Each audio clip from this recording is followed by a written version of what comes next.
नमस्कार विद्यार्थी मित्रांनो, एक्सप्लोरिंग करिअर सेंटर या यूट्यूब चॅनलमध्ये तुमचं सर्वांचं स्वागत आहे. आजचा गव्हर्नमेंट जॉब अपडेटमध्ये आपण बघत आहोत युनियन पब्लिक सर्व्हिस कमिशन म्हणजेच UPSC यांच्या इंजिनिअरिंग सर्व्हिसेस एक्झामिनेशन 2024 याची ॲड आलेली आहे आणि त्यामध्ये कुठल्या इंजिनिअरिंगचे विद्यार्थी फॉर्म भरू शकतील याबद्दलची डिटेल माहिती आपण आज बघणार आहोत. तत्पूर्वी तुम्ही आमच्या चॅनलला नवीन असाल तर कृपया सबस्क्राईब करा. युनियन पब्लिक सर्व्हिस कमिशन यांची एक्झामिनेशन नोटीस इथे आलेली आहे. 6 सप्टेंबरला आलेली आहे. Last date for submission of application हे 26/9/2023 आहे. इंजिनिअरिंग सर्व्हिसेस एक्झामिनेशन 2024 आणि वेबसाईट जी आहे ती आहे www.upsc.gov.in. या वेबसाईटला जाऊन तुम्हाला फॉर्म फिलअप करायचे आहेत. So candidates to ensure their eligibility for the एक्झामिनेशनसाठी तुम्ही पात्र आहात की नाही हे चेक करणं गरजेचं आहे. All candidates male female transgender are requested to carefully read the rules of engineering services examination notified by the government, ministry of communication, department of telecommunication and the notice of examination derived from these rules. So रूल्समध्ये आपण बसत आहोत की नाही हे वेबसाईटवर जाऊन हे PDF डाउनलोड केल्यानंतर तुम्हाला लक्षात येणार आहे की कुठल्या गोष्टी इम्पॉर्टंट आहे. महत्त्वाचे पॉईंट्स आपण आजच्या व्हिडिओमध्ये कवर अप करणार आहोत. So how to apply. Candidates are required to apply online only by using the website www.upsconline.nic.in.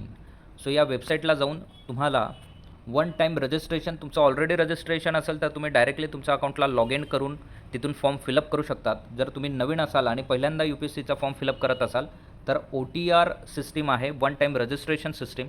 त्यावर तुम्हाला अगोदर अकाउंट ओपन करावं लागेल, तुमचे संपूर्ण डॉक्युमेंट्स तुम्हाला अपलोड करावे लागतील आणि त्यानंतर ॲडवर क्लिक केल्यानंतर तुम्हाला डायरेक्टली अप्लाय करता येणार आहे. So modification of OTR profile जी असणार आहे तर त्याची एक्सपायरी 7 डेजची असणार आहे आणि OTR applies for the first time this examination. Last date of modification of OTR would be. तर OTRवर तुमचं ॲप्लिकेशन एडिट करण्याची लास्ट डेट जी असणार आहे ती 3/10/2023. सो 3 ऑक्टोबरपर्यंत तुम्ही मॉडिफाईड करू शकणार आहात. 27/9/2023 ते 3/10/2023 पर्यंत तुम्ही तुमच्या ॲप्लिकेशनमध्ये काही अपडेट तुम्हाला करावेसे वाटत आहेत तर ते तुम्ही अपडेट करू शकणार आहात. So last date for submission application जी आहे तर 6/9/2023ला फॉर्म फिलिंग चालू झालेली आहे ऑलरेडी आणि 26/9/2023 संध्याकाळी 6 वाजेपर्यंत तुम्ही फॉर्म फिलअप करू शकणार आहात. फॉर्म फिलअप करण्यासाठी वेबसाईट आहे www.upsconline.nic.in. या वेबसाईटला जाऊन तुम्ही फॉर्म फिलअप करू शकणार आहात. सो इथे penalty for wrong answer in objective type paper. So लक्षात घ्या इथे ऑब्जेक्टिव्ह टाईप पेपर आहे. तुम्हाला फिजिकली पेनने गोल सर्कल फिलअप करून आन्सर शीट तुम्हाला इथे द्यावी लागणार आहे.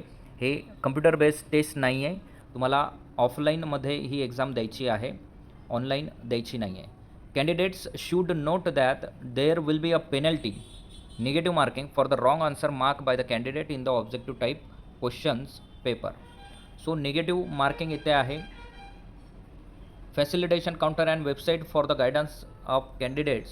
सो वेबसाईट www.upsc.gov.in ही आहे आणि टेलिफोनिक डिटेल्ससुद्धा इथे दिलेले आहेत. तुम्हाला काही टेक्निकल एरर किंवा दुसरे काही एरर आले तर 10 ते 5च्या दरम्यान तुम्ही इथे कॉल करून ही माहिती घेऊ शकणार आहेत.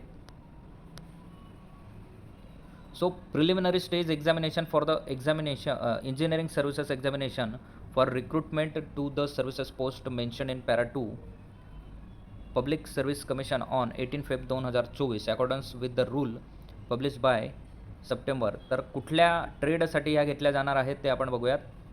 सो कॅटेगरी फर्स्टमध्ये सिव्हिल इंजिनिअरिंग, कॅटेगरी 2मध्ये मेकॅनिकल इंजिनिअरिंग, कॅटेगरी 3मध्ये इलेक्ट्रिकल इंजिनिअरिंग आणि category 4 electronics and telecommunication engineering या 4 ट्रेडमध्ये भरू शकणार आहात. The number of vacancies for the field on the result of the examination is expected to approximately 167 including 5 vacancies for the person with benchmark disability. So 167 जागांसाठी ही add आहे. तर अशा पद्धतीने तुम्ही फिलअप करू शकणार आहात. सो सिव्हिल इंजिनिअरिंग या ग्रुप ए सर्व्हिस पोस्टमध्ये काय काय येणार आहे तर central engineering service road group A civil engineering post असेल. AEE civil in border road engineering असणार आहे. Indian defence service of engineering असेल. AEEMES सर्वेअर कॅडर असेल. सेंट्रल वॉटर इंजिनिअरिंग असेल आणि इंडियन स्किल डेव्हलपमेंट सर्व्हिसेस यात सुद्धा सिव्हिल इंजिनिअरिंग त्या कॅटेगरीमध्ये सर्व्हिसेस येणार आहे. मेकॅनिकल इंजिनिअरिंगमध्ये AEE in GSI engineering service GR1 GRA असणार आहे. इंडियन डिफेन्स सर्व्हिसेसमध्ये सुद्धा असेल. Indian naval armament services mechanical engineering post असेल. Central water engineering group A services असेल. डिफेन्स एरोनॉटिकल क्वालिटी ॲश्युरन्स सर्व्हिसेससुद्धा असणार आहे. कॅटेगरी 3 इलेक्ट्रिकलमध्ये Indian defence service of engineering असेल. सेंट्रल पॉवर इंजिनिअरिंग सर्व्हिसेस असेल. इंडियन नेव्हल सर्व्हिसेस असेल. Defence aeronautical quality assurance services असेल. सेंट्रल पॉवर इंजिनिअरिंग सर्व्हिसेस असतील. आणि इलेक्ट्रॉनिक्स अँड टेलिकम्युनिकेशनमध्ये इंडियन रेडिओ रेग्युलेटरी सर्व्हिसेस असेल. इंडियन टेलिकम्युनिकेशन सर्व्हिसेस असेल. इंडियन नेव्हल आर्मंट सर्व्हिसेस असेल इलेक्ट्रॉनिक्स अँड टेलिकम्युनिकेशन पोस्टसाठी. Indian naval material management services असेल इलेक्ट्रॉनिक्स अँड टेलिकम्युनिकेशन इंजिनिअरिंग पोस्टसाठी. Defence aeronautical quality assurance services असेल electronics and टेलीसाठी.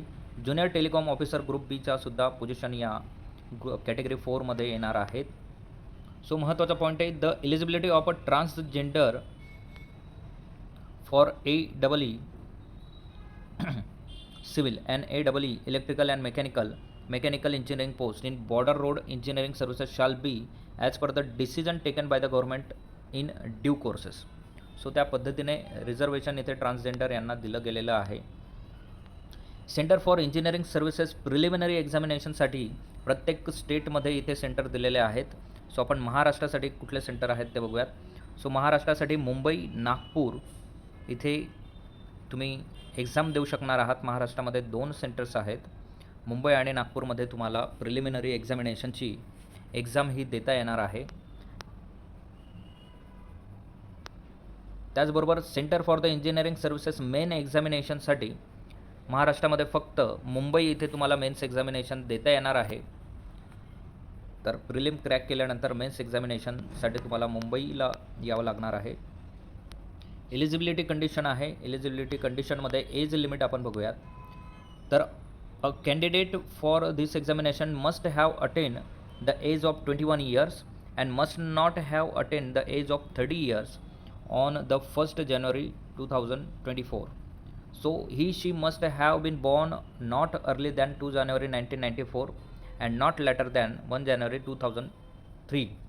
The upper age limit of 30 years will be relaxed up to 35 years in the case of government servant of the following categories if they are employed in the department office under the control of any of the authorities mentioned in the column 1 below. The apply for the admission to the examination for all any of the services post mentioned column 2 for which they are otherwise eligible.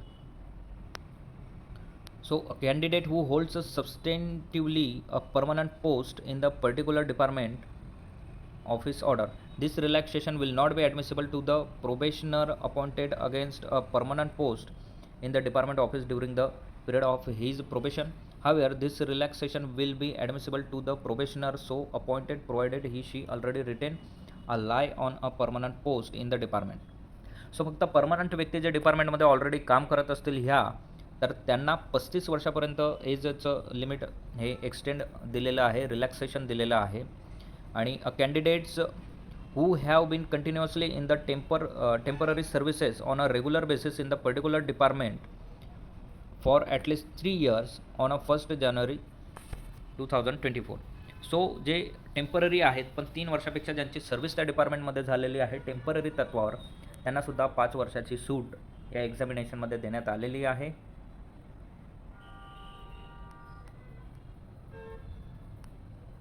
So group wise upper age limit इथे दिलेलं आहे. 35 वर्षापर्यंत permanent जे व्यक्ती असतील त्यांच्यासाठी 33 वर्ष SC ST कॅटेगरीसाठी असणार आहे.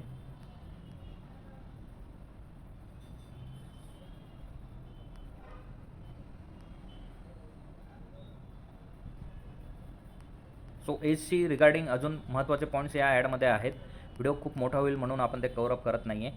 तर ज्यांना एज रिलॅक्सेशन घ्यायचं आहे ते ही ॲड वाचून त्यांना लक्षात येणार आहे.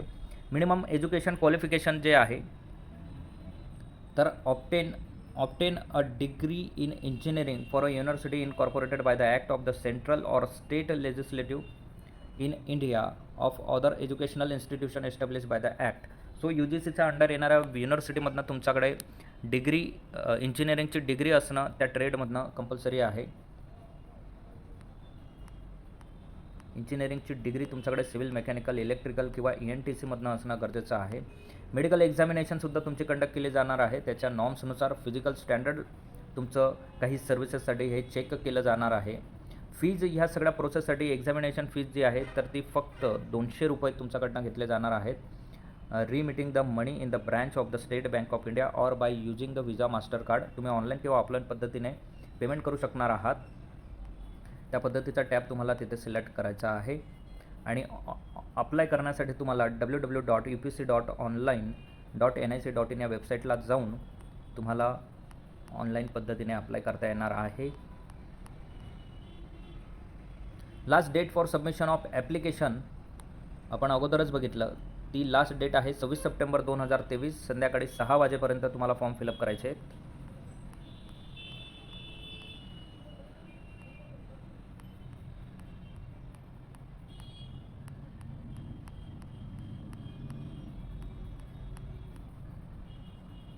सो प्लॅन ऑफ एक्झामिनेशन आपण इथे बघूयात. एक्झामिनेशन कुठल्या पद्धतीने घेतली जाणार आहे, कुठल्या पद्धतीचं शेड्यूल एक्झामिनेशनचं असणार आहे. तर स्टेज फर्स्ट जी असणार आहे प्रिलिमिनरी स्टेज एक्झामिनेशन असेल. तर या प्रिलिमिनरी एक्झामिनेशन स्टेजमध्ये 2 पेपर असणार आहेत. पहिला पेपर असेल general studies and engineering aptitude आणि दुसरा पेपर हा सिव्हिल इंजिनिअरिंग असेल. सिव्हिल इंजिनिअरिंग हा कोर्स सिव्हिल इंजिनिअरिंग ह्या पोस्टसाठी जे अप्लाय करू इच्छित आहेत त्यांच्यासाठी. सो 2 तासाचा असणार आहे. मॅक्झिमम मार्क्स पहिल्या पेपरचे 200 असतील, दुसऱ्या पेपरचे 300 असतील. असे टोटल 500 मार्क्ससाठी हा पहिल्या स्टेजमध्ये होणार आहे. त्याचबरोबर मेकॅनिकल असेल तर दुसरा पेपर हा मेकॅनिकल इंजिनिअरिंगवर असेल, सेम 500 मार्क्ससाठी. तुम्ही इलेक्ट्रिकल इंजिनिअरिंगसाठी अप्लाय करत असाल तर इलेक्ट्रिकल इंजिनिअरिंगवर दुसरा पेपर असेल. पहिला पेपर हा कॉमन असणार आहे, general studies and engineering aptitude, आणि दुसरा पेपर हा तुमचा सब्जेक्ट वाईज त्या विषयाचा असणार आहे. आणि हे संपूर्ण सब्जेक्टवाले पेपर्स हे 300 मार्क्सचे असणार आहेत आणि टोटल 500 मार्क्सचे पेपर तुमचे होणार आहे. Detail of the syllabi are indicated in section 3. Stage 2 mains examination जे होणार आहे तर पेपर 1 आणि पेपर 2 हे तुमचे 600 मार्क्सचे होणार आहेत. तर तेही पेपर 1मध्ये पेपर 1सुद्धा सिव्हिल इंजिनिअरिंगवर होणार आहे, पेपर 2सुद्धा सिव्हिल इंजिनिअरिंगवर होणार आहे. हे तुमचे सब्जेक्ट स्पेशल्स पेपर होतील संपूर्ण 600 मार्क्सला. आणि त्यानंतर स्टेज 3 पर्सनॅलिटी टेस्ट ही तुमची 200 मार्क्सची होणार आहे. सो नोट इथे लक्षात घ्यायचं आहे, candidate must write the paper in their own hand. In no circumstances will be allowed the help of a scribe to write the answer for them. The person with the benchmark of disability in the category of low vision will be provided the facility of scribe if desired by the person. In case of other category of person with benchmark disability as defined under the section. So ज्यांना low व्हिजनची disability असेल त्यांच्यासाठी scribe म्हणजे एक तुम्ही व्यक्तींना कोणाला तरी assign करून पेपर लिहिण्यासाठी तुमच्या ऐवजी बसू शकतात तिथे. पेपर लिहिण्यासाठी ते तुम्हाला मदत करतील अशा पद्धतीने. पण त्याचं सर्टिफिकेट तुम्ही अगोदरच त्या डिव्हिजनमधनं फॉर्म भरणं गरजेचं आहे लो व्हिजन ह्या कॅटेगरीसाठी. स्टँडर्ड सिलेबस इथे दिलेला आहे. प्रत्येक इंजिनिअरिंगमध्ये कुठले टॉपिक्स असतील, कुठल्या टॉपिकवर प्री आणि मेन्ससाठी तुम्हाला विचारलं जाणार आहे याबद्दलची डिटेल माहिती ह्या स्टँडर्ड सिलेबस या टॅबमध्ये आहे. प्रत्येक इंजिनिअरिंगचं सेपरेट इथे टॅब आहे आणि तिथे दिलेलं आहे. सो अतिशय महत्त्वाची अशी UPSCची क्लास 1 सुपर क्लास 1 पोस्टसाठीच्या ह्या एक्झामिनेशन्स आहेत. ज्यांचं इंजिनिअरिंग झालेलं आहे तर त्यांच्यासाठी ही सुवर्ण संधी आहे. ज्यांची मास्टर असेल तेही या पोझिशनसाठी अप्लाय करू शकणार आहेत. ज्यांचं एज हे 30 वर्षापेक्षा कमी असेल तर ते या संपूर्ण एक्झामसाठी ॲप्लिकेबल आहेत. सो जे एक्झामसाठी अप्लाय करत असतील त्या सर्वांना ऑल दी बेस्ट. जय हिंद. थँक्यू.